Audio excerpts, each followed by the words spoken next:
Tere kõigile, head vaatajad! Eesti eest nädala uudised 124. saade. Lõppenud nädala kõige olulisem oli muidugi Iraani vastasseis Iisraeli USA-ga ja peamiselt sellest meie saade ka räägib. California kuberner Gavin Newsom. Energiahinnad tõusevad kogu maailmas, naftahinnad on tõusnud ja bensiinihinnad tõusevad Trumpi sõja tõttu. Iisrael pommitas järjekordset kooli, seekord Liibanonis. Al-Mustafa kool sai pihta. Rahvas süütab USA konsulaadi Lahoreis Pakistanis põlema.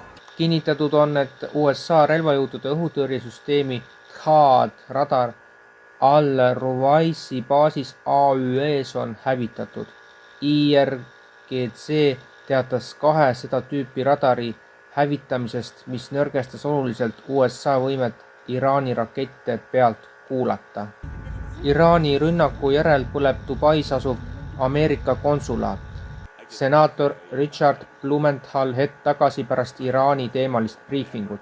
Ma kardan pärast seda briifingut rohkem kui kunagi varem, et me võime saapad ehk sõdurid maa peale panna. Jutt siis maavägede saadmisest Iraani.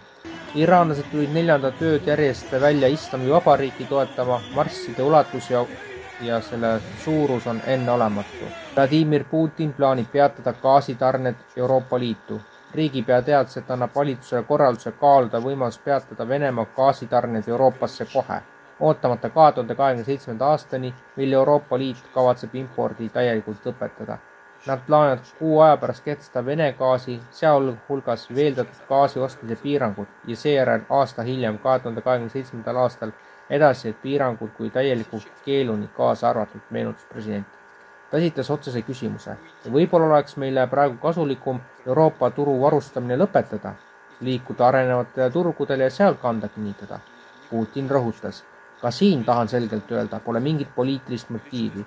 Kui nad kavatsevad meid nii 6 või 2 pärast sulgeda, kas poleks parem praegu peatuda ja minna riikidesse, mis on usaldusväärsed partnerid ja end seal sisse seada.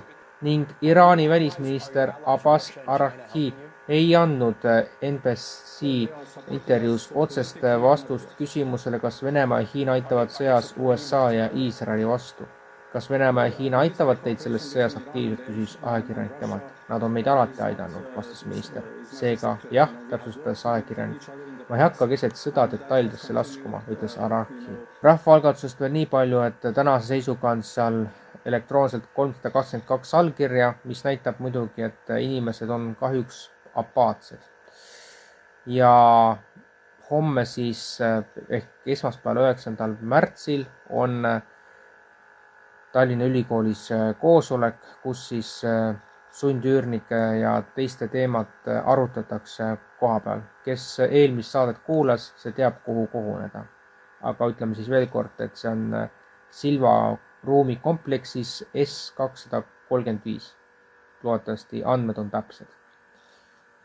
Eesti eest portaal saab olla tsensuurivaba ja täiesti sõltumatu ainult kui toetate meid pisikese toetusega, toeta eestiest.com-i Mihkel Johannes Paimla EE 40770008496547 märksõna ülekanne.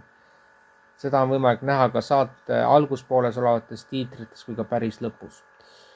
Loodan, et te leiate võimaluse meie tegevust ka nüüd lähipäevil toetada.